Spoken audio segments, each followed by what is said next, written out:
Hello. Today we're going to talk about how Black Desert Online could become a major esport. This is something that I've thought about over the past few years because I've just seen the tournaments happen, and then with the announcement of AOS that happened a long time ago and the kind of success that they have with it to a degree in popularity, it kind of begs the question as to why this hasn't actually taken off, and it's due to a few different reasons, but we're going to go ahead and talk about it. First, let's talk about potential. BDO's PvP combat is like no other, and I'm serious when I say that. That's not even like just glazing the game. That's legitimately, it is the best on the market out of all MMO genres that are currently, or just MMO games that are out there. It is without a doubt the best combat out of any MMO right now. With its action-oriented mechanics, skill-based combos, and fast decision-making, the game is primed for a competitive playstyle. And let's not forget the variety of PvP formats that already exist in the game, from 1v1 duels, small-scale arena fights, to massive node wars and siege wars involving hundreds of players. I would argue that last part is probably not something that fits in the esports genre.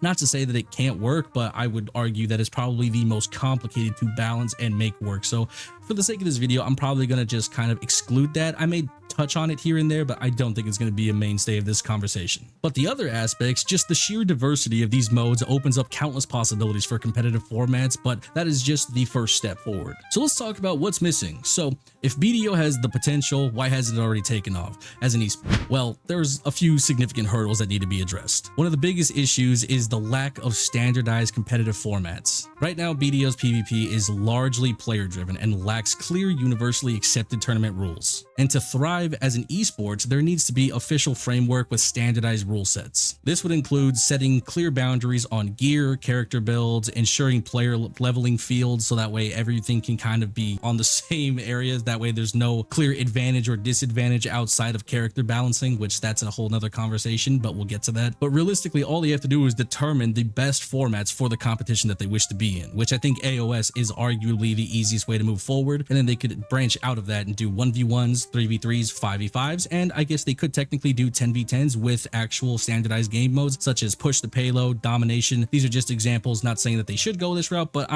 it could work. I could see it working. And if you look at the other games that are esports staples like StarCraft 2, Counter-Strike Global Offensive, and all these other games that are out there like League of Legends 2, they have a strict rule set that are applied to maintain all sorts of fairness and player even playing fields. Another critical aspect is the spectator experience, which this is BDO's one of its biggest downfalls is the spectator experience. So while BDO's combat is flashy and dynamic, it can be chaotic and difficult to follow for the viewers who are unfamiliar with the game. So that's a big problem, is if you want it, like, people can watch League of Legends, right, and just be like, oh, that looks crazy. You don't have to necessarily know the games in and out to enjoy it, but I would say you have to have kind of a base understanding to kind of understand the hype to some scenarios.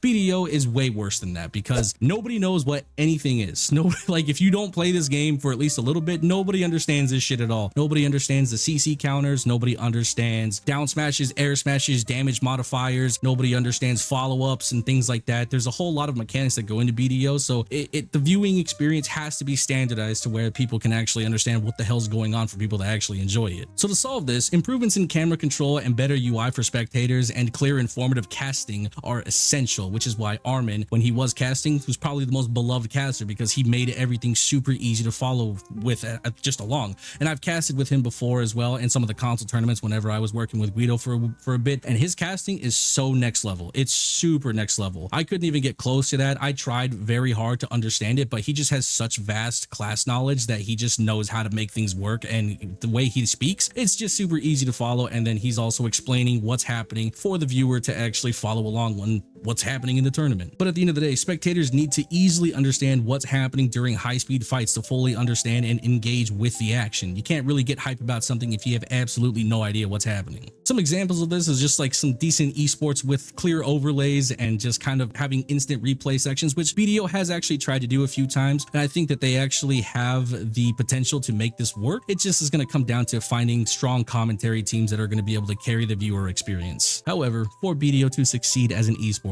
Pearl Abyss, the developers, need to fully commit. That means regular balance patches aimed at competitive play, developer-hosted events, and a clear roadmap for the game's competitive future. And we all know how BDO's roadmaps kind of work. It's not the most It's not the most promising thing ever, or the greatest follow through and execution. But a partnership between the community and the developers is crucial for long-term growth, aka you should stop abandoning your community and actually get involved with them once again, so that way they can help make this a reality. So now that we kind of understand where we're at, let's talk about what steps could be taken to make BDO a legitimate esport. Step number 1, establish official leagues and tournaments. This is a huge one. Perlabyss could start by launching official leagues with various tiers from amateur divisions to pro circuits. This would allow new players to climb the ranks while giving the pros a dedicated space to shine, and it kind of separates the community, right? You can have an amateur league, which just makes the most sense because I think most people are going to probably start out there, but you have players like, let's just use Divios as an example, who is basically the faker of Black Desert Online. That's what everybody calls him, and rightfully so.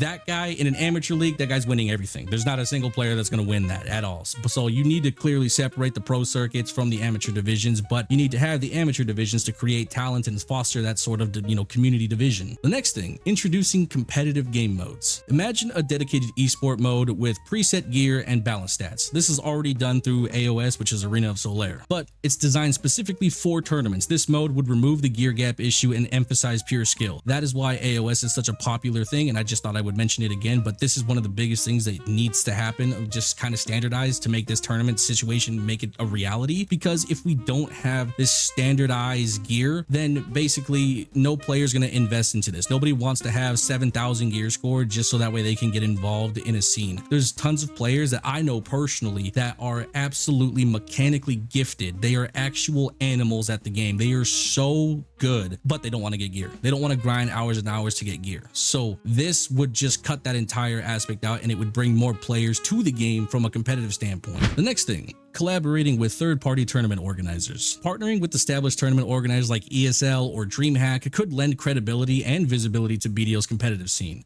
In other words, just kind of, slide in, see what you can do. Maybe it gets popular, maybe it doesn't, but it's an investment that I feel like could pay off, especially with how visually appealing the combat is. I think that this would be a giant one. Not only that too, but you don't necessarily have to work with third-party tournament organizers, though I believe it would help. I think also if Perlabyss tried their tournaments in just their own wheelhouse and try and do it in-house, I think that would probably be a good idea too, which they did try at one point, but I would say that they went about it wasn't the greatest execution. So maybe having third-party tournament organizers that are experienced at running these sort of events might be able to help, so you could work closely with some of the organizers that actually know what they're doing. The next thing, investing in content creation and promotion. To grow the audience, the game needs to lean into content creation. We've seen Perlabyss sort of kind of peel back from content creation in terms of supporting content creators and doing a whole lot. I think the biggest one that we've had recently is when Zect on EU for console, he ran a pretty nice tournament, which you guys should go check that out whenever you can, but he's running a super dope tournament, and I think that the idea is great, but there's a lot that needs to go into it outside of this. But Perlabyss needs to lean into supporting these types of creators that are willing to make these events. Back in the day, even Guido and I, we used to run tournaments all the time together, and it just sort of kind of fell apart because the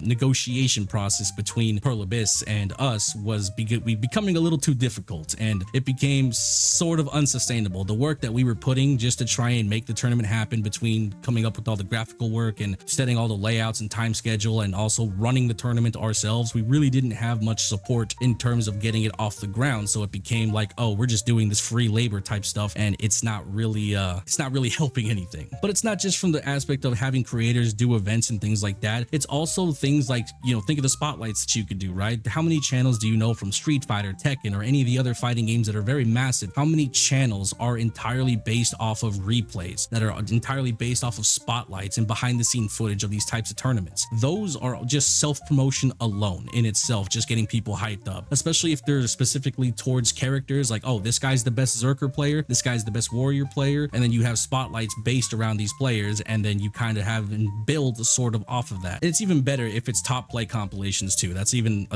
that's just a big W, really. Overall, the idea here is that it's to create content that gets fans hyped and build stories around the players and teams that work alongside these tournament ideas. So while BDO may never be a traditional esport like League of Legends or CSGO, it has a unique niche to fill, and I think that's kind of worth exploring. With the right infrastructure and commitment, the community support, Esport, Black Desert Online could carve out its own space in the competitive gaming world. I'd make an argument that there's tons of games that don't necessarily need to be tournament organized or anything like that, but there are, and there is a niche for it. And I think that BDO fits that niche very well, more so than some of the other games that actually have tournaments. And I don't think that large scale Node Wars is really something to explore. As much as I've heard the idea happen a couple times, I really think that it's too complicated to balance, and getting 100 players all together and doing things like that, that's a tall order. I think straying away from that and going strictly towards Arena of Solar Combat and doing some RBF style game modes where it could be 10v10 teams or things like that. Even 5v5s might be